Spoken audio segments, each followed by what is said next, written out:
What is happening, guys? Happy Sunday, and welcome to the Dynasty WarZone, the People's Dynasty podcast. On this week's show, we're going to be talking about what else but the NFL preseason, but we are not alone. We have a guest. I will quickly introduce my co-host. He is the infamous, the all-knowing oracle of Dynasty fantasy football. We call him the man of the hour and the man with the power, Jerry Sinclair. Buddy, what's going on? You're already on one this weekend because you know damn well I don't know anything. I cannot call you a liar. And with me, I'm going to try to do this guy a proper introduction because I'm going to go back a little bit from the mic because I don't want to blow out the eardrums of everybody. But I'm going to go old school. Ladies and gentlemen, boys and girls, children of all ages, Player Profiler in the Dynasty WarZone proudly brings to you the king of South Harmon himself, Mr. Matty Kiwoom. Matty, buddy, it's been a while. Oh, boys, thanks for having me back on. It's been too long is the true statement. It's been way too long, but I'm excited to talk. I mean, you could take a couple. Football's right around the corner, baby. You can smell it. It's right here. I'm again. Thank you for having me on. I'm very excited to talk football. Very excited. 100%. We want to know what's going on with South Harmon, but yeah, football's in the air. So I've mentioned this before that the baseball organization that I help coach at, we do fundraisers at Lucas Oil Stadium yesterday. And I remembered last year, preseason game, not going to be that busy. Last year, if I remember correctly, the Colts hosted the Broncos and the Cardinals, and it was not busy. Yesterday, Saturday, 1 p.m. preseason game, and they played the Packers. Brother, you would have thought it was a playoff game. It was full. Like, we walked out of the stands and it was full, like regular season full. I got to be honest, that flipped the switch for me. On top of all of the content, everything going on, I was like, there's 40,000 plus people here for a preseason game at 1 p.m. on a Saturday. Football's back, baby. But speaking of back. You're doing stuff with Player Profiler. Mm-hmm.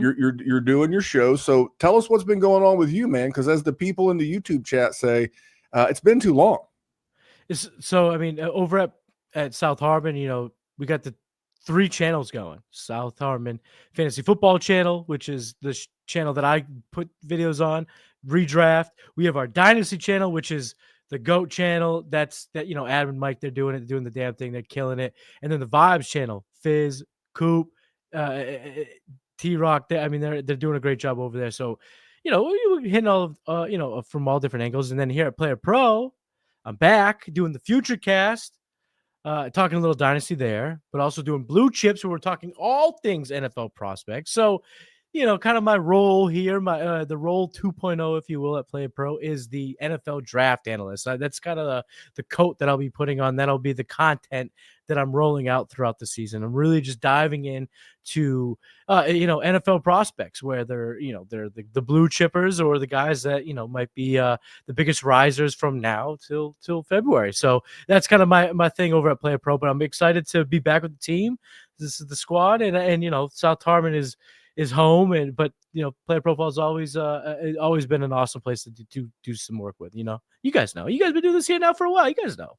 Couple of years with Player Profiler. It's been a blast. So got a quick 2-parter for you before we go into the ad, and we'll go into some good people with some bad tweets. Who is your favorite collegiate prospect right now? And then give us a little bit of a redraft take, like maybe who's your guy, who's your flag plant guy. Okay. 2-parter. All right. So in terms of college, are we talking about 26 class eligible or overall? Just a player that you love to watch on Saturdays? So the guy that I've really fallen in love with when watching the tape, Jonah Coleman, running back from the University of Washington. This guy is a whirling dervish. We're talking about 5'8", 220 pounds, built like a wrecking ball. Missed tackles, connoisseur. So far, a lot of the grades, including myself, have him as like a round 2, maybe round 3 type guy. But if he can really put it together this year at University of Washington, that offense kind of takes that next step. Of course, Jerry knows, and now, which sounds so crazy to say, but in the Big Ten, look out for Washington in the Big Ten. It still makes me laugh. But that's the type of player that's someone I'm very, very excited about. Running back. I think the ceiling on a player like that is, second running back off the board. All right, and then give us a your guy, a flag plant guy. It doesn't have to be for Dynasty, but just for the 2020. Like mine's Tyreek Hill. I think Tyreek I like Hill. that pick. I whether he's a knucklehead or not, he is a different player when he has Tua at quarterback versus the normal crumb bums and shoe clerks that back up Tua. When Tua's out there, he feeds Tyreek Hill, and that team's going to be bad. I think Tyreek Hill is going to have a big 2025 from a redraft perspective. But what's one of your guys for this upcoming redraft season? I hate to say it, and it's going to make me sound like the biggest homer in all the land, but I don't care. It's Travion Henderson. The ceiling can't be high enough for Travion Henderson. My opinion, and we'll talk about it as we kind of dive into the Patriots offense, maybe in this episode. They're going to use this kid so much. And right now, coming off the board in a lot of the drafts right now, FFPC draft, he's coming off in the 4th round, and we're talking about the Sharks. We're talking about tippity top. But in our casual leagues, the true redraft crowd that's going to start here in a week or two, we're looking at 6th round pick. And this is my number one. If you are starting 0 RB, if you missed out on the hero RB and you're trying to grab that one guy in the first 6-7 rounds, Travion's that guy. The explosion, the athleticism. And this team is going to hashtag establish the living shite out of it. And I'm so into Travion this year. So into Travion. Well, I want to do some follow-up on that because Jerry and I made I made the proclamation last week, and then I drug Jerry into it because that's what I do, about Travion versus Ashton Genty. But I got some really good news over the last couple of days. Fast Draft has went live in Pennsylvania. It's went live in other states. And then today, the Podfather tweeted out a picture of the Fast Draft map. And if it's yellow, it's good. Well, now they have yellow horizontal, diagonal lines or whatever. Those states are pending. One of the 2 states pending is Indiana. Yeah. I'm like, oh, good golly gracious. I'm going to be going to Ohio more because my son's attending college there. But man, if you get a chance to play Fast Draft, I highly recommend it. You asked, we delivered a full best ball tournament on Fast Draft, but we do it the Fast Draft way, and it's called the Rabbit, because of course it is. 20-second time clock, 15 rounds. These drafts, they take 20 minutes. That's it. So you get a lot of new people coming in and playing, get a lot of best ball bros playing, exploitable ADPs, no rake. It is the best EV in all of fantasy. You should just go to fastdraft.app, use code FAST. You get a $50 deposit match. These things are a blast, and it's the best use of your funds in all of fantasy. That is, in fact, correct. I am very hyped to get Fast Draft. I don't have, again, nothing wrong with the fine state of Ohio, but it's like a 2-hour drive. Now, if I can go play Fast Draft, maybe hit the casino downtown, then we're talking. Might even go see my kid. But if you want to play Fast Draft, use promo code WarZone, all in caps, WarZone. You can join us. The new Rabbit, they started a second Rabbit tournament. It is already 45% full. It'll be full by the season, and tremendous amount of fun. Now, I do want to get back to the Travion and Genty debate that Jerry and I kicked up last week. But real quick, I want to talk about our old pal Jerry. Good people, bad tweets, and it's none other than D-Bro. D-Bro has me blocked, but Our boy Elon said, not so fast. Oh, Matty, I see the look on your face. D-Bro has appeared on Good People, Bad Tweets before. Well, and he blocked you because of it? Apparently so, which is fine. D, you're better than that. Come on, D. I'm not saying he's soft as Charmin, but I'm just saying. But anyway, during the preseason games this weekend, apparently the offseason, he's been a big supporter of Bashiel Tootin, right? Okay. He posted a clip of Tootin from the preseason game, but he sped it up 1.25 times to make him look faster, and fantasy receipts and people were calling him out. And I'm like, bro, I mean, I'm guilty of it. I'm guilty of it. I'm never guilty of fast forwarding shit, but I'm guilty of wanting a guy to do really good because I have a take on him. And I've even been like a douchebag myself, like rooting against a guy What? because I have a take against him. You know, like I'm not going to say it didn't feel good when Justin Fields struggled as a Bear because I said he was a bust, and I was right. That's I'm right. not going to say that, but I've never went as far as to doctor footage, as far as to go to the editing bay and come out with a sped up tweet. So that tweet's looks like it's been deleted. Ooh. From which is even worse, right? Learned his lesson. Listen, here's the thing. yeah, If you watch something on 1 1/4 speed, brother, it looks like it's on 1 1/4 speed. You're not fooling anybody. Stop it. That's where I find to be like, what is this? What is the agenda here? Like you know what football looks like. Like not everybody is Tyreek Hill running around out there, and when everybody looks like Tyreek Hill, you know there's fuckery afoot. But I mean, two is not fast. a good look. Like, just enjoy whatever he puts on wax. Why? I don't understand the doctrine yet. I don't know. I haven't seen the tweet, but now I'm gonna have to go look for it. Oh, actually, I can't. Right? It's been. Yeah, I'm scrolling back. You know, he's a prolific tweeter in his own right, but not going to beat up on him too bad. This is not I mean, it's just a bad look. Like. I don't know. I don't want to go down a rabbit hole. I just saw this and I was like, why would we do that? I don't know. I mean, what's the upside? I mean, to your point, Tootin's fast. Yeah, just enjoy very it. Fast. And then you're more concerned about him being good than looking good, right? So go ahead. I have to ask this. Are these like, how you can post pictures on Twitter? Was he posting an already doctored video, or did he post his own doctored video? I that part I don't know. I didn't go digging. I know that he's turned some comments off on some other tweets. It just feels like there's some fuckery afoot. So I just thought it was if fun. you repost something, if you repost fuckery, you have an out. You have plausible deniability. You don't delete tweets. Well, here at Player Pro, you guys know when you learn from the pod file, you don't delete shit. You stand by it all day long. That's what I lied. It's still up. Yeah, you can totally tell. It's common to his credit. He didn't delete it. I found it. It's up there. Well, that's good. August 15th. He didn't delete it. 48 comments. Hey, you know what? Enjoy the engagement check from Uncle Elon. 400,000 impressions. When the average tweet gets 25. So, you 16x your normal engagement. So that'll be a nice check. But Jerry, normally we bring Uncle Dana, and maybe I should have done Dana because he's a New Englander, much like Matty, but so is this guy. And maybe he could use some advice from Jocko Willink. Here's the very powerful piece of advice that will help you much in life. The piece of advice is don't do dumb shit.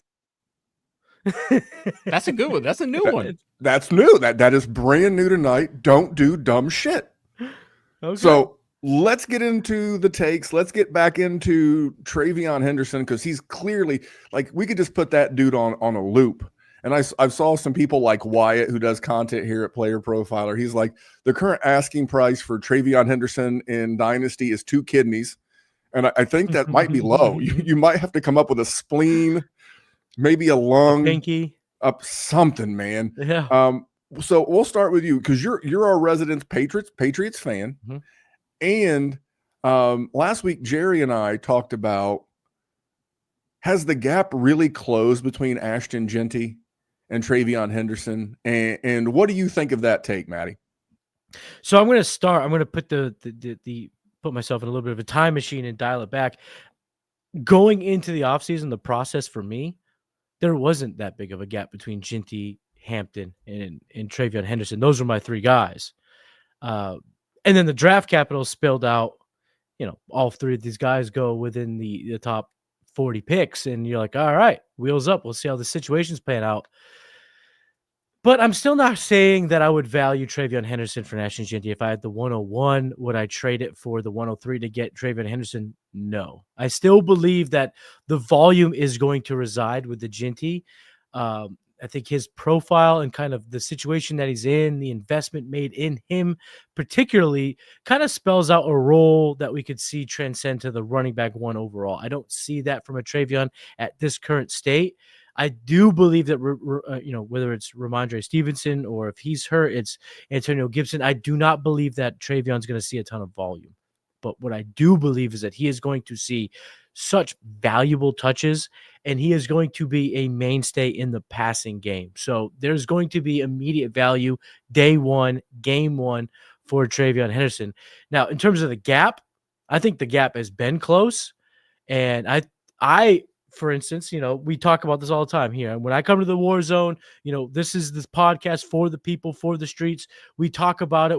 But we don't just talk about it. We are about it. I traded the 101 in a dynasty league for the 103 and the 105 so I could get Travion and I could get Travis Hunter. So I don't believe that the gap is insurmountable.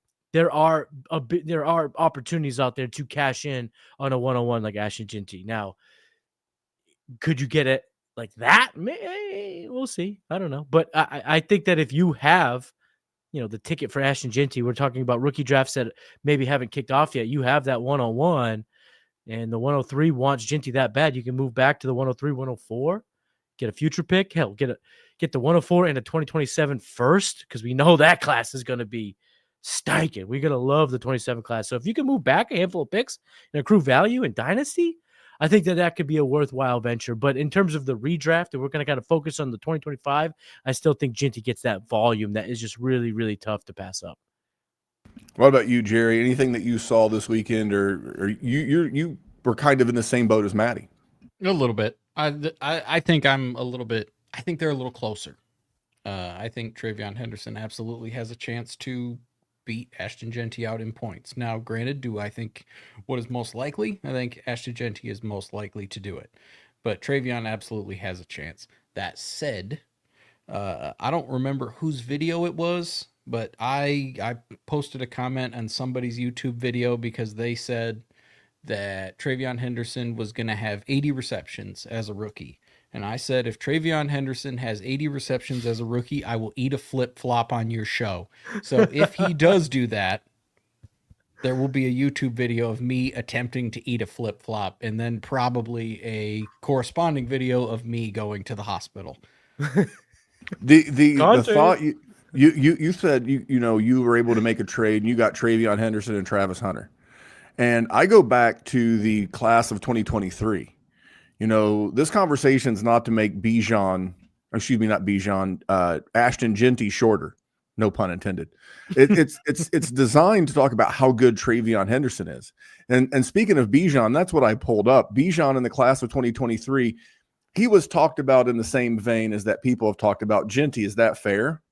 Yeah. And if you were able to go back to that class, would you have rather had Bijan Robinson, or would you have rather had Jahmyr Gibbs and Jackson Smith and Jigba, or Jackson Smith and or Gibbs and Zay Flowers, or Jordan Addison? Well, of course you would take Gibbs. Why? And the piece. Because the fantasy points between Gibbs and Robinson to this point in their career have been very much the same. And you got another starter. That's the point. It's not say that Ashton Ginty's hot garbage or he's bad. Right. It's that Travion's that dude. He Preach, is brother. That dude. Huh? Preach, brother. So that is how you accrue dynasty value. It's about points in your lineup. You've still got a super young, really talented guy. And maybe it's not Travis Hunter. Maybe it's Tet McMillan, or maybe it's Cam Ward in this class. Somebody in a super flex league. Mm-hmm. Dude, if you walk out of two first rounders, or Matty said the class of 2027, we know what's coming out in the class of 2027. It's going to be loaded with talent. So I absolutely love that. So don't want to rehash too much of last week's take. But Jerry, was there anything that you took away from this most recent this weekend? You want to talk Quinshon Judkins? Charges do not look to be filed. Let's go. I mean, I'm not gonna. I told you were counting your chickens before they hatched, sir. But he's still not signed. He still, which is weird. Signed. It is weird, but I tell you my opinion. I do not make the news. I report the news. but I will give you an impression. I think the Cleveland Browns are going to wait until the season starts to sign him. I don't think that right now, on a standalone Thursday, that you want to be the team who just signed a guy, whether it's true or not, whether he's being charged or not. We're not here to judge that. But you want to wait until it's like week 1, everybody's hyped, betting lines are out, fantasy rosters are being set, and then all of a sudden, that Saturday before the first game, you sign him. And then you don't activate him for like a month. From a dynasty standpoint, it's no different than Rashee Rice or Jordan Addison. You're probably not going to have him for a month, maybe 6 weeks. He's just sitting in my pocket. I'm just waiting. He's like a $20 bill in the wintertime. At the end of winter, you put that 20 in your pocket, you forget about it.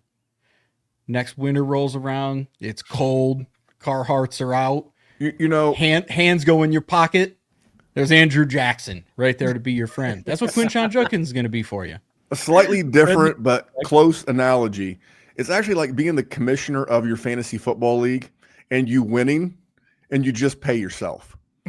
You don't have to worry about hunting down the commissioner to get your dues, or hey dude, can you Venmo me? Hey dude, can we meet up and get the cat? Whatever it is, it's like you just already have it because you already have Quinshon Judkins. Matty, from a dynasty standpoint, what are your thoughts on Judkins?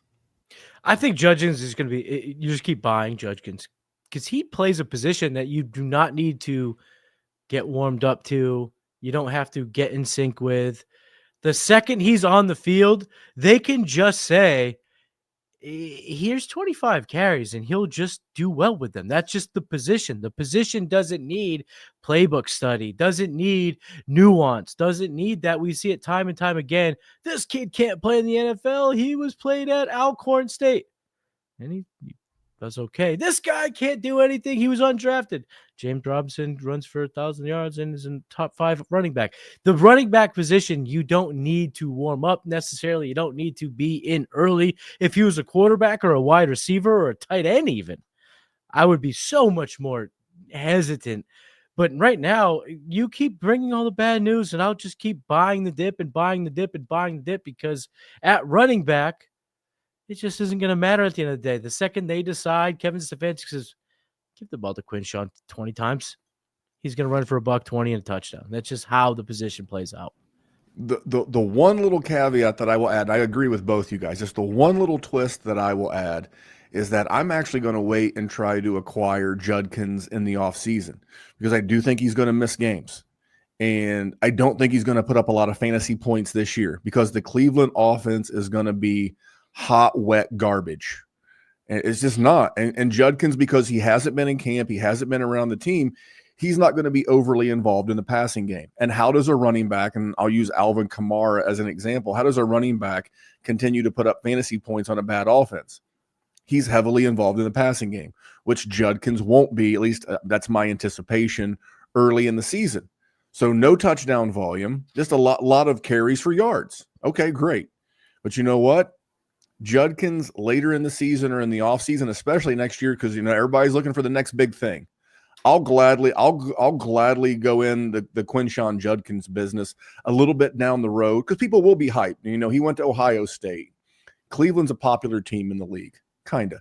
And I just think that you'll be able to get him even cheaper in about 4 months. So that's when I'm not out. I'm 100% in. But Matty, Jerry and I have had the most viral YouTube short on Player Profiler this season. I think it's got over 15,000 views on this short on YouTube.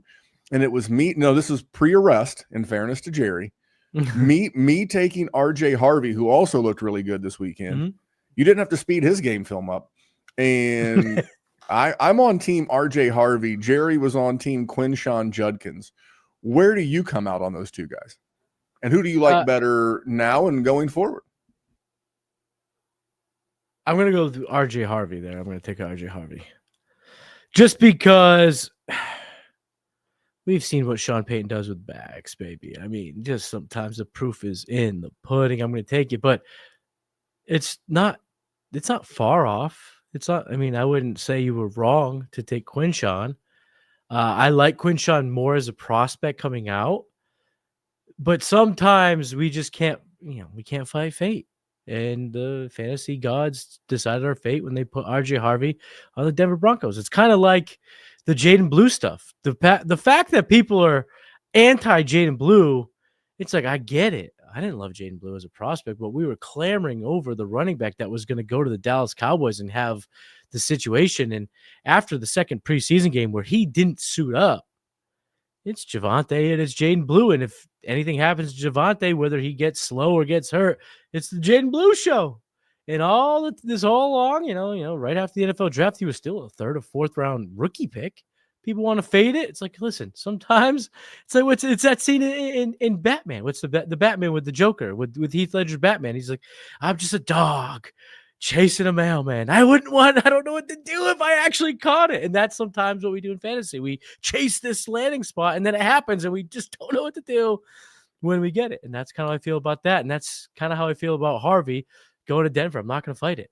Sean Payton got his next iteration of a running back. And if you invested in Alvin Kamara, what feels like 20 years ago, you're still running the bank with that cash. So I'm not going to fight it again.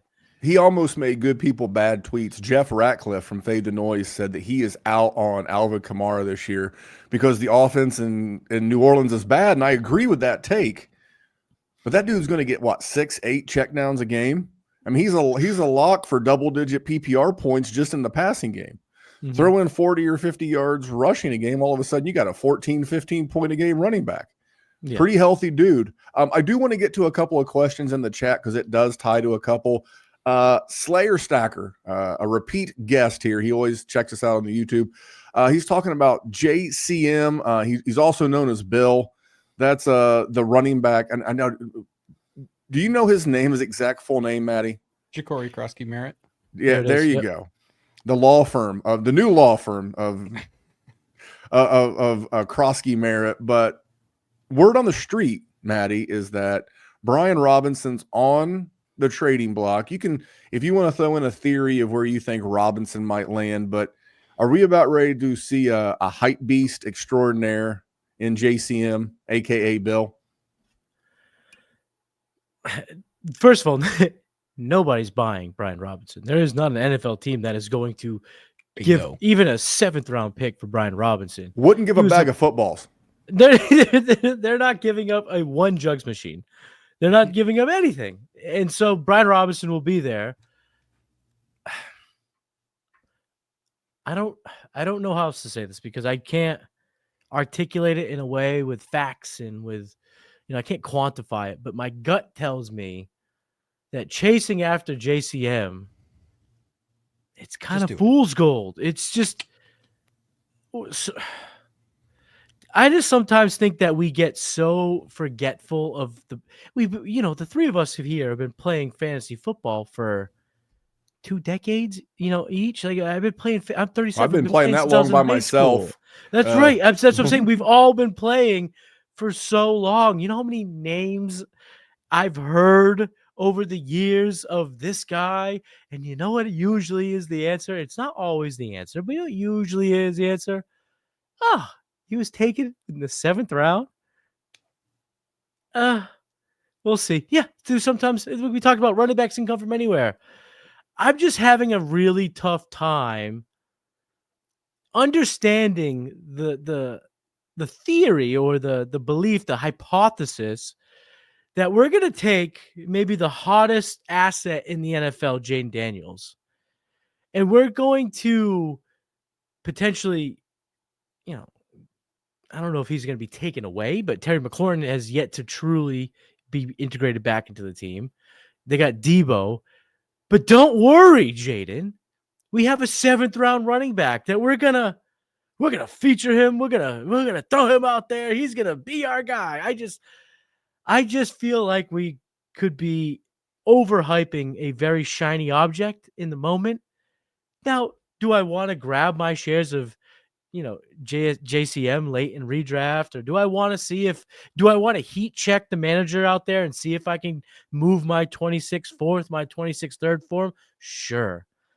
But I'm also not going to be the guy who sells, take my Kenneth Walker and give me JCM. I'm not going to be the guy that says, take my Quinshawn Judkins, get me JCM in a 4th. Like I'm just not in the territory where I'm going to believe that this 5'10", 205-pound running back drafted in the 7th round is going to be the next iteration of the great running back when I like it enough. But let's not get crazy, people. Let's not get ridiculous. I want to throw Jerry a question. Jerry, right now, currently at current valuation, would you rather have Jaden Blue or JCM? Jaden Blue, and I don't really like either of them. Honestly, if JCM fell out of my pocket, Randy, I wouldn't bend down and pick him up. Jerry, classic. If you want me to be honest, like we've seen the Jeremy McNichols of the world and the Kamani Vidals and the guess who this is? This is last year's Kamani Vidal. Like we got some camp hype, and then we got to the preseason. Did he do anything in week 1 of the preseason? No. Not that I remember. Seven carries for 24 yards. I'm good. Brian Robinson, they're not going to trade him, for one. A, there's not a market for him. B, he's still on a rookie contract. And also, Austin Eckler is still alive. So like he's going to jump over these guys who are not getting any playing time in the preseason because they're seasoned veterans. They're not hurt right now. No, thank you. That backfield is 100% Austin Eckler and Brian Robinson and all of these Circuit City employees. For those of you who are millennials, Gen Z listeners may not know what Circuit City is. They're just not a shot. I'm good. It's okay. So I thank God for Chat GPT for quick answers. I searched for the best running backs under Cliff Kingsbury as the offensive play caller. And what you're hoping for is 2019, 2020 Kenyon Drake. And really that's it. He worked with past his prime David Johnson. James Conner had a good, run there, a lot of touchdown volume there. I mean, you have to assume Austin Eckler's, at least to start, is going to be more of the passing down back. I think the youngster will be fine, especially for Dynasty, which we do. If you want to take a shot, Randy, I'm fine. But yeah, we're going to live in a world where they're going to have Terry McLaurin. They're going to most likely have Brian Robinson. They're going to have Austin Eckler. Debo Samuel, Zach Ertz, and Jaden Daniels runs the ball. So, we're talking 8th option, maybe. Best case scenario, how much does that help me when I'm trying to beat Matty in week 4? Or in week 15 or whatever it is. When I'm trying to beat him and I plug that name into my list and he counters me with Saquon Barkley, guess what? He's going to pee on my face and laugh in it afterwards. No, thank you. Well, one thing, if you beat Matty in anything, even in a dream, you should wake up and apologize. All right. First of all, we're going to start there. That's fair. But the one thing I will not apologize for is being a big fan of Dynasty Deluxe. If you play in Dynasty, you need Dynasty Deluxe, our premium package for Dynasty Leaguers. We rank over 300 players, updated every week, all year long. And there's a win now mode and a rebuild mode with superflex and tight end premium controls. And a Dynasty League sync where you can say, sync down all of my sleeper teams, all my FFPC teams. And then you can browse around your leagues for who has needs. And then you can use our trade finder to see what kinds of trades are happening in leagues that are similar to the one I want to do. Then you can analyze trades using our trade analyzer, which balances the lifetime value, which includes pick values out to 2028. All of that plus the rookie guide, $25 value is included. So if you're just in one Dynasty League, Dynasty Deluxe is well worth it. And use your host's promo code, and you can bump up to all in and get $25 off. The old Podfather. Love that guy. Promo code there is WarZone. Jerry, anything else? Anything else that you saw that you wanted to bring up? Because I've got more from Matty. I've got a little one. We don't want to talk about it a lot, but I just wanted to let people know that I was wrong. Dylan Gabriel, maybe not built for it. Jerry. I mean, he looked you okay. know better. He looked okay. The pick 6 was not great. No, I mean, the But tight outside end's of got that, to he get was his mitts solid. up. He was fine, but also the pick six. He also fumbled in the game. None of it screams, I'm getting it in over Shador. So, The comments What- ain't gonna what- help either. no. Yeah, the then he ran it entertainer back. thing. And then he ran, Yeah. and then he looked like a complete pussy and pulled it back. That's not gonna work. That was Nope. I liked the call. That was that. Remember Dan Lanning basically said the exact same thing before Colorado, Oregon a couple of years ago when And then they they play for trucked him. clicks, we play for wins, and then the Oregon railroaded Colorado. That comment had a little of that to it. I was like, let's go, because in the locker room, this is a battle of ownership versus team builder. The team builders wanted Gabriel, the owner wanted Shador. So I'm sure Gabriel's feeling a little of that, and he lets it out in a pretty badass way. And then he dials it back and looks like a complete shrimp. I was like, oh, this guy ain't built for it. Shador's going to railroad this guy too. I just think that the players are the ones, I don't say you want to appease, but as a coach myself, it's like it's hard to not play the best players because then they just look at you. It's like, and sometimes it's in a hateful way, and sometimes it's in a not so hateful way. It's like more of a curious way. It's like, why aren't we playing this guy? Because this guy's better. He's not 94 years old like Joe Flacco. He doesn't suck like Kenny Pickett. He's not a shrimp, both literally and figuratively now, with running stuff back like Dylan Gabriel. It's like game recognizes game. And whether you like Shador or his dad or his outlandishness, some of it I like, some of it I don't. I'm a huge Deion guy. I got Bo Jackson hanging right behind me, and the other guy that I loved almost as much as Bo Jackson was Deion Sanders. But I think Shador's the play. And I've said this 100 times. It's like, you have nothing to lose in 20. Well, actually, the Browns have a lot to lose, as in They have a 17 lot, games. but it's expected. 17 for them games to lose a potentially. lot. Yeah. Yeah. But I mean, Joe Flacco's going to get the start. And he's going to be what Joe Flacco is for 3 weeks, Randall. I'm not saying That he's is going to such keep bad it. football. I agree. I'm not wrong with you. I'm just saying, how the NFL functions. They're going to give it to the guy who's been a starter versus the rookie 5th-round pick. Like, in your heart's heart that that's what's going to happen. And then they're going to be mud butt because they're the Browns and they don't have a ton of talent and they're mud butt. And then they're going to give Shador a chance. And there will be some flashes of excitement and a whole bunch of crap. And depending how early they go, maybe they could take another one. Or they just hope that they're going to be crap again in 2026, and then they can take one in 2027. Maybe Arch is there. We'll see. Yeah, my gut says that the Browns don't look quarterback with their 1st-round pick next year. That Shador is going to get, like you said, Jerry, The actual chance. 3 yeah. games this games this year. Because you could just close your eyes and see it. The Browns are 3-0 under Flacco, and everyone's like, "Are the Browns for real?" And then they lose 5 in a row, And then all of a sudden, Shador comes in, wins a handful of games. And I do believe, because here's the thing about Shador, and I think this is a big takeaway for Dynasty.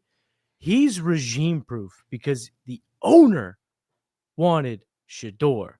So he's regime proof because if this team finds themselves with the top 5 pick on their own accord, it's clearing house season. We're talking new head coach. We're talking new team builder.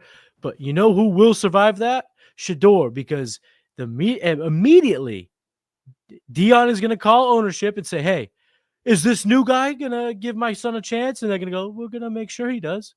And they're going to interview 15 people, and then they're going to get to the 15th option, and that guy will finally say, yes, Shador can be my week 1 quarterback, and he'll get a job. And this is how the Browns do business. So does that make you want to acquire Shador in Dynasty? Are you going out in Superflex leagues trying to get him cheap? Sure. I've been grabbing Shador the entire time. Jerry? Worth a stab. I know I've been a hateful bastard for a long time, but worth a stab. Mm-hmm. And while I agree with you guys, because I have been, at least in form of this podcast, I have been the forerunner on the love of Shador on this podcast, but I'm looking at Tankathon. Tankathon's a great site if, you like, draft predictions and, getting ahead of the 2026 class. They currently have Cleveland as the 102 in next year's draft. So if they were to go 102 and, Arch Manning may or may not come out, and then there's the kid from LSU, someone help me out. Matty, you're the Nussmeier. Nussmeier. So if Nussmeier's there, do they have the conviction to pass on him? That's my only concern about getting too leveraged with Shedeur, is that the Browns are going to be terrible, and they have the additional pick from Jacksonville from the Travis Hunter trade to go up and get him. That's my only thing. But I do think that Shedeur would probably land on his feet. He would land on his feet somewhere and maybe land with a better organization. The Browns take this is my thought here. I've kind of thought, we're running through this thought experiment in my head. Like, can you imagine a worse situation for a quarterback in the 26 class than going to the Browns, having Deshaun Watson making $80 million next year? Not this year. Next year he makes $80 million. He's lurking. Shedeur lurking. And you bring in the 102 and it's going to be Garrett Nussmeier, and that guy's going to be able to pass over these mountains? No effing way. I think there's too much talent at the top of the draft. I think they'll be able to pass it, because I do believe in my heart of hearts the logical explanation, the way to go about this, and the way you sell it on the next regime, if you're picking again, is no. We're gonna grab TJ Parker, the edge rusher from Clemson. No. We're gonna grab his teammate Woods, we're gonna make him and Graham the most diabolical middle of your defensive line, because Shedeur's gonna be the quarterback, and if he falls flat, Arch Manning, baby, potentially Lenore Sellers, baby. There are some mega studs, tank-worthy quarterbacks. Of course, highlighted by Arch, because I truly don't believe he comes out in 26. He sure as shit ain't coming out at the top of the draft as the Browns and the Giants. He ain't coming out then. Well, let me put a bow on this conspiracy theory. What does a fifth rounder make? And like in real person terms, they make a shitload of money, but in NFL terms, they don't make much.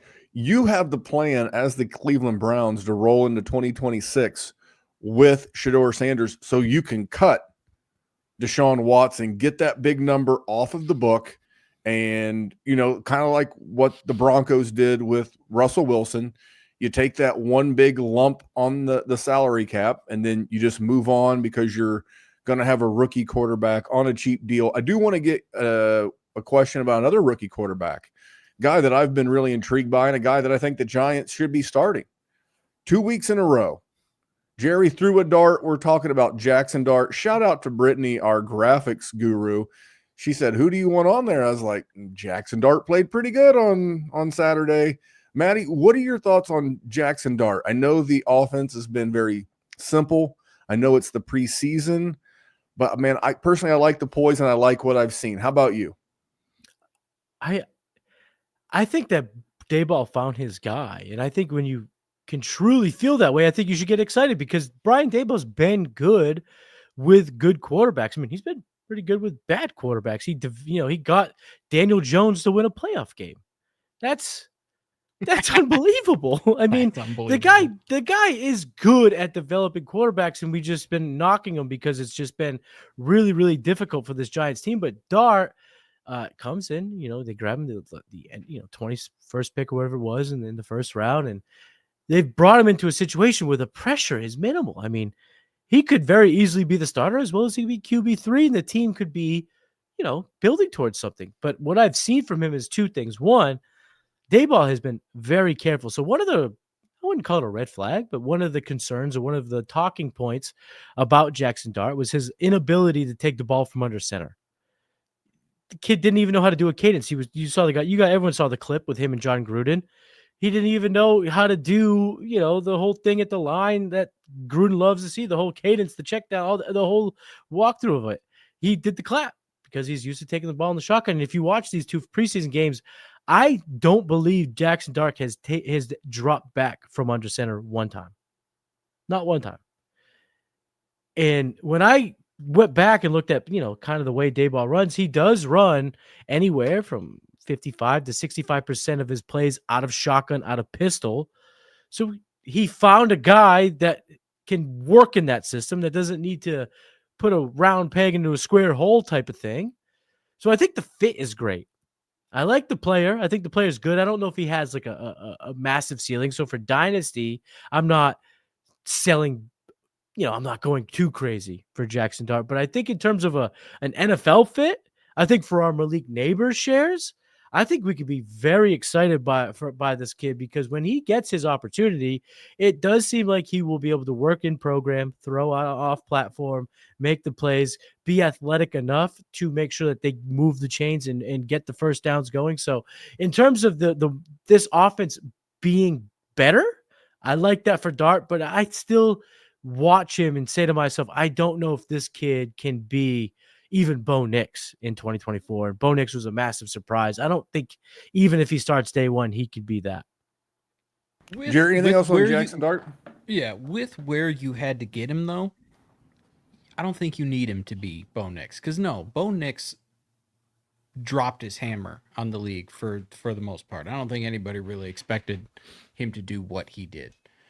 But where you got Jackson Dart, because Jackson Dart was essentially like the 112 in your rookie draft back to like the 204 or something. So I need him to just be, if you can be a functional super flex quarterback, that's good enough. Like, that's good enough. And I think from what we've seen so far, it seems like that's a possibility.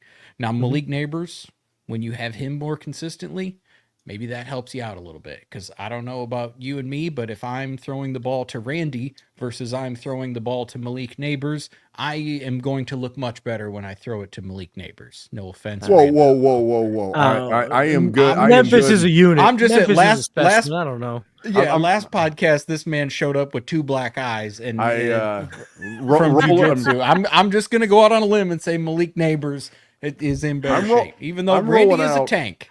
Randy's some use check. I'm rolling out some Kyle use check routes. Randy's got that Mike Allstott in him. I got 2 more I want to run by Matty. Great to have you back on the show, my brother. Any nervousness or wondering why the Vikings aren't playing JJ McCarthy? Another game, and I checked the box score. I didn't see any JJ McCarthy stats. As we're recording, the Bears, they're playing Caleb Williams. I mean, even the Colts, Anthony Richardson turned his finger the wrong way. He was out playing yesterday. It's like, what are they not trying to show the league? Maybe they believe and they don't want to show anything. I see the hater in me, the fun side of me, wants to say that they're protecting him. They're hiding. Let the hate flow through you, Matty. That's what I want to say. But what I will say is, the Patriots were in Minnesota. They did the joint practice, so I was following closely with that. I have like whatever you call it. I have friends in the industry that cover the Patriots and they do their thing. So I talked to them and they're in Minnesota. And brother, JJ McCarthy in those practices looked dynamite. And I just think they see a kid that they just don't need to put out there. I truly, that's what I believe. I want to be like, oh, they're protecting him. They don't want him to go out there and fail. They're just keeping him in a glass case. But I just think that they believe he's ready to rock and roll, that they just don't need to prove jack squat to me or anybody else, that this kid's ready to rock and roll, because in practice, he was dicing up this Patriots defense. And I truly believe this Pats defense will be good. I think it's going to be a very good unit. They're going to be tough on opposing quarterbacks. And I'm just getting this feeling that they're just treating this kid like a pro because he is. That's what he is. He's going to be a pro. The pro's pro. Jerry, what about you? Because you're a Lions fan.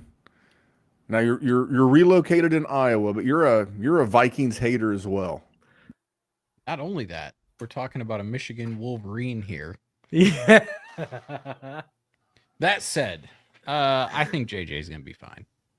He's going into the single most conducive situation that we have seen a rookie quarterback go into, at least since I've been watching the game, which I'm not an old man. I'm also not that young. The 40 is creeping up pretty closely. You have Hawk, you have Addison, you have JJ, you have Aaron Jones there that can catch passes. I mean, you got KOC there. it's a good look. And you're talking about a dude that had a lot of experience, came up big in big games over and over and over again for Michigan in 2023. I know they just got their little fines for their cheating scandal, but honestly, I say this as a Spartan, the best team won the national championship in 2023. So every little Buckeye and Spartan fan on Twitter, shut the hell up. Like, they deserved it. Sorry, guys. But while I agree with you, I will have my doubts if they don't put him back there to start week 3. Dude, he's not about played preseason though. He's not played a game since last preseason. Listen. And he played week 1. He had the first drive for the first preseason game. He okay. I missed that. He I threw apologize. 3 straight passes to Jordan Addison. Oh, that's right. That's right. Yeah. Because everybody was like, "Is Jordan Addison? He's only got eyes for your I stand corrected." I don't know. I guess I just want to see more. Again, for a guy like I would have him out there like every game. And again, maybe it's one series, maybe it's 10 pass attempts. I want him out there. I want him involved. And this is one where I just want to get Matty's 2 cents, because if you listen to this podcast with Jerry and I, this is the I told you so moment of the podcast. You know who's getting a lot of steam in New York right now with the Jets? Braylon Allen. Braylon Allen is getting a ton of steam right now, and Jerry and I were talking about this before. I mean, rookie season was just ending, and my rationale for being on Braylon Allen wasn't so much that, he's this next level talent, but I like the David Montgomery presumed role, and I'm getting to the question from the YouTube chat. But for me, it's as much about Breece Hall's been rumored to be on the trading block since the draft. And his contract's up at the end of the season. And this kid just turned 21 years old. The question is from Jeremiah Retzlaff. Hope I pronounced that correctly. He is the guy who put together this year's redraft guide for Player Profiler. Did a tremendous job. Actually, I wrote up the piece on J.J. McCarthy, so go check that out. But Jeremiah asked, is Braylon Allen's ceiling what David Montgomery would be if he had this backfield to himself? No Breece, no Gibbs, same upside. Me personally, I don't think anyone is getting an entire role in any offense. I think the closest you're going to get is going to be Derrick Henry and Saquon Barkley, and then maybe like Jonathan Taylor. But if Braylon Allen just gets the percentage of work that David Montgomery got in Detroit, the term, let's be honest, in the fantasy content creation space, the term league winner gets thrown out very loosely in the year of our Lord 2025. But Braylon Allen, if injury, trade, anything gets benched, Braylon Allen's going to crush it. And from a dynasty standpoint, he's still super cheap. I think you got him cheaper 2 months ago when we brought it up, but I think you can still get him cheap enough now that when Breece Hall leaves next year in free agency or during the season via trade, you're going to have 2 years with this guy as an absolute stud on your dynasty roster. You may not get a ton of value. You could get some return on that investment this year, but long-term, I absolutely love Braylon Allen. Matty, what about you? I think Braylon Allen is just one of those running backs that if you're in a more casual league, you have to check it. You have to try to bring him aboard now. My gut tells me that there's a scenario where Braylon Allen's just a better fantasy asset than Breece Hall this year. Now my brain steps in and goes, whoa. Breece Hall was Breece Hall's this, Breece Hall's that, and I like Breece Hall. I have liked Breece Hall, but my gut just keeps saying, well, new regime. This kid's 6'1", 235 pounds. He's looked pretty slick in the passing game. He's 21 and a half years old. I don't know. What if the Jets trade Breece Hall to the Commanders, sinks the JCM crowd, and opens up a feature spot for Braylon Allen?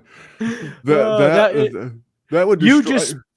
You speaking that into existence, Memphis, puts you on you are on the dais of the player haters ball.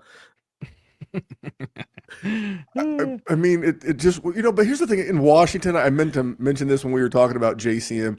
It's like, if their front office is bored, how's about you don't shop Brian Robinson Jr. and figure out how to make Terry McLaurin happy? That might be a really good idea for you. But man, Jerry, I know you're also in on Braylon Allen. You live it firsthand. You are our resident Lions fan. You've seen the value of the two-headed monster, the old school Alvin Kamara, Mark Ingram, David Montgomery, Gibbs. Dude, why can't Breece Hall and Braylon Allen be that next thing? I think they are. I think Aaron Glenn is going to try and replicate as best as he can what he saw in Detroit. He's not, I mean, he's a defensive minded guy. Yes, he has an OC, but I think his MO is going to be run the ball a ton. Because what's the alternative? You're going to have Justin Fields try and sling it all over? Dude, Stop it. Like that can't happen. So I just think they're gonna run it. And I think Breece Hall is gonna be awesome. And I think Braylon Allen is gonna have flashes where he is really good. And is there a shot that he can take a bigger chunk and this ends up being closer to 50-50? Hell yeah. And that's what my fear is, that kind of like Judkins we talked about earlier as well. Just the offense is not going to be great. And I do believe Jerry is correct in that Aaron Glenn is going to want to slow it down, run the ball, play defense. How do you keep games close? You run the ball, you slow them down, and the term "take the air out of the ball" is a very real thing for a very real reason. I don't know that I want to be overly invested in Jets. I think Garrett Wilson's the top of the leaderboard, but Braylon Allen, man, someone I'm still on. But we're coming up toward the end of the show. But I got a couple other questions for Matty. But Matty, remind us again what's going on at South Harmon, and obviously you're still doing stuff with Player Profiler. So first and foremost, if you want to find me on X at Matty Kiwoom. SouthHarmonFF.com. That's where you want to go. That's where you can get the Warp tool. That's where you can get access to all the podcasts, all the articles. You want to check that out. And then here at Player Pro, got the feature cast dropping every week, every other week, and then blue chip. So if you want to get to the nitty gritty, get into the weeds for the college prospect game, really just get ahead of all your buddies in terms of NFL draft knowledge, head over there on the Player Profiler Now YouTube channel for blue chips. All right. So for those of you watching on YouTube or you're still listening to the podcast, now is the time where I am going to ask Matty some non fantasy football related questions. I don't know, I'm not even sure that Jerry wants to be here at this point, but we're going to do it anyway. First, we're going to start with a baseball related. Fantastic Four. Oh, okay. All right. No. I'll save that for a different guest. How are you feeling as a fellow Red Sox fan? How are you feeling about the call up of Roman Anthony and what you've seen today out of the 21-year-old?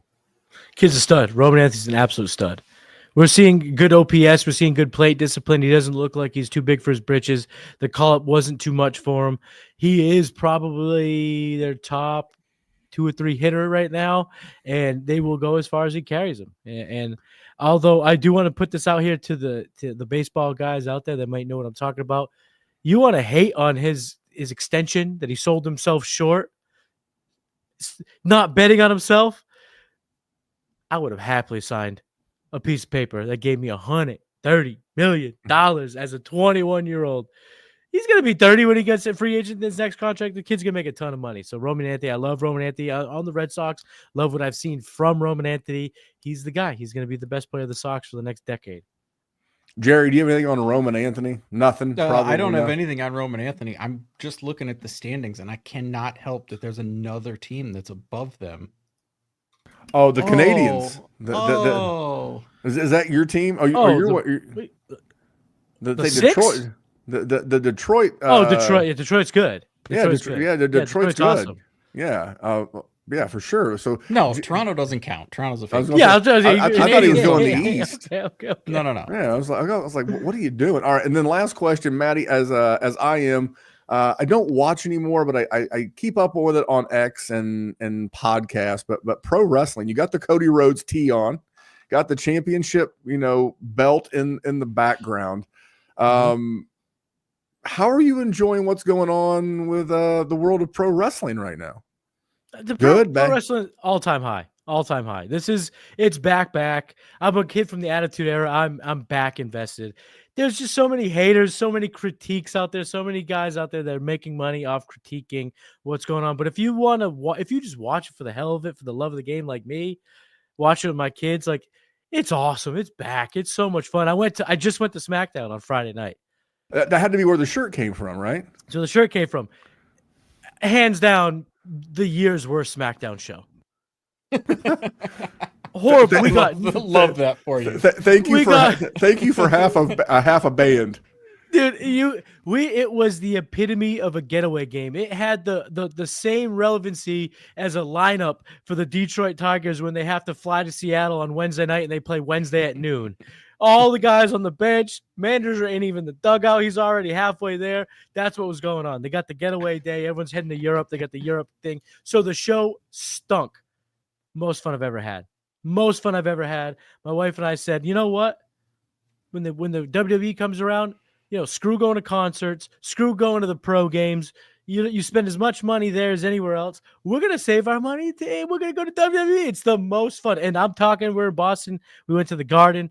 The crowd was awesome. I mean, if you threw a peanut across the aisle, you could land on anybody. I'm talking about the most diversity I've ever seen. I don't just mean that in the way that people like to demonize that word. I mean that in the true to form word. Young, old, heavy, light, this person, that person, they look like that vibe, whatever. There was so many different people, and everyone was having an absolute blast. Kid next to me screaming F solo. This kid was 12 years old. I'm like, all right, buddy, it was an absolute blast.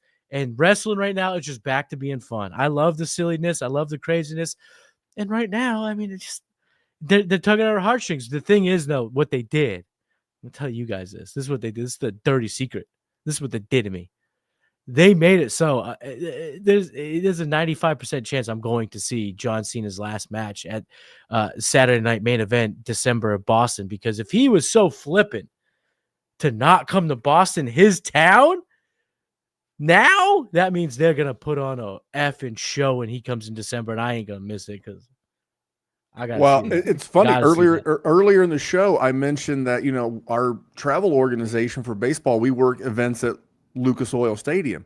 The Royal Rumble was there back in, I think it was like late January, if I remember. Yep. Maybe it's the last weekend of January, first weekend of February, and I worked that.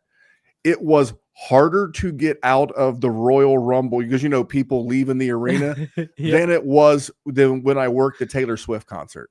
It was harder to get out, and they kept expanding, and I don't know where they were getting seats from. You figure like sold out means sold out, right? It's like it was like all of a sudden it was 61,000 people, and it was 64,000 people.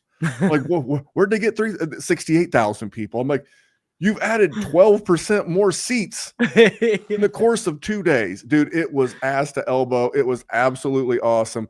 My guy right now, like, he's not even under contracts, Karrion Kross. I love Karrion. We want Kross. There was 3 we want Kross chants on Friday night. And this is the most nerdy thing ever. It's because he's a jiu-jitsu guy. He breaks the bats. That's his thing. He breaks bats on Twitter. He's a brown belt in Brazilian jiu-jitsu, and he just looks like a killer.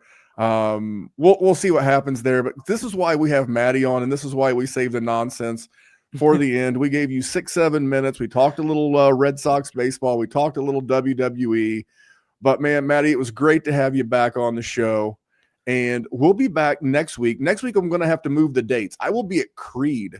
Speaking of events, I will be at the Creed concert. Can you take me higher? Oh yeah. That's where I'll be next. So we drop our son off at college on Tuesday. We're like, dude, you're just getting a room and some clothes, and you text your mom and I what you need, and we will bring that back on Saturday. So we're going to stay Saturday night, and then Sunday night, we're going to go see Creed. And then Monday, he rolls into his first class as a college kid coming off the Creed show. How do you have a kid in college? You're like 27. Yeah, I was 27 a long ass time ago, but man, it's good. and the show's good. We'll figure out next week's show if Jerry can be here. If not, but the week after that, the Sunday of Labor Day, Jerry and I will hit you with our annual Hot Takes episode. Hot Takes for Dynasty for the 2025 season and going forward. It's one of our favorites. And Matty, you're one of our favorites, man. Thank you for stopping by as always. And on behalf of Matty and on behalf of Jerry, I am Memphis. And remember, here at the Dynasty WarZone, we're just trying to make the world a better place for fantasy football. We'll see you guys next week. Hey, I want to thank you for being part of this broadcast. If you have any thoughts on it, leave a comment. If you enjoyed it, make sure you leave a like. And if you want to see more shows on the Player Profiler channel, subscribe to it. That's how we know you want more.